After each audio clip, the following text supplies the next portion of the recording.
جنہوں نے ملک توڑا یا ملک توڑنے میں ان کا کردار رہا، بنگلہ دیش کی صورت میں ملک بنا۔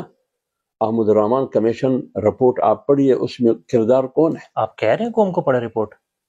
آپ وہ رپورٹ پڑھیے نا۔ نہیں، آپ ویسے قوم کو یہ کہہ رہے ہیں کہ احمد الرحمان کمیشن رپورٹ کیوں میں تو حکومت کو کہہ رہا ہوں کہ اوپن کرے نا، احمد الرحمان کمیشن کی رپورٹ اوپن کر دیں۔ ٹھیک، کیوں نہیں کرتے ہیں؟ تاکہ یہ معلوم ہو جائے قوم کو۔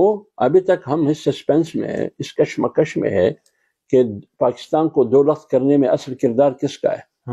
اوپن کرے، ٹھیک، پارلیمنٹ میں پیش کرے، اس پر ڈیبیٹ ہو جائے، اوکے، جوائنٹ سیشن بلایا جائے، احمد الرحمان کمیشن رپورٹ 1 پوائنٹ ایجنڈا بنا دیا جائے اور اس پر 2 ہفتے کا 3 ہفتے کا ڈسکشن ہو اور پھر پارلیمنٹ فیصلہ دے کہ کون ہے۔ لیکن یہ پارلیمنٹ نہیں، آج کا پارلیمنٹ نہیں، یہ آج کا پارلیمنٹ ربڑ سٹمپ ہے۔ حقیقی پارلیمنٹ، ٹھیک، عوام کا نمائندہ پارلیمنٹ، وہ ڈیبیٹ کرے۔ لیکن حمود الرحمان کمیشن رپورٹ کیوں ابھی تک سخت خانے میں ہے؟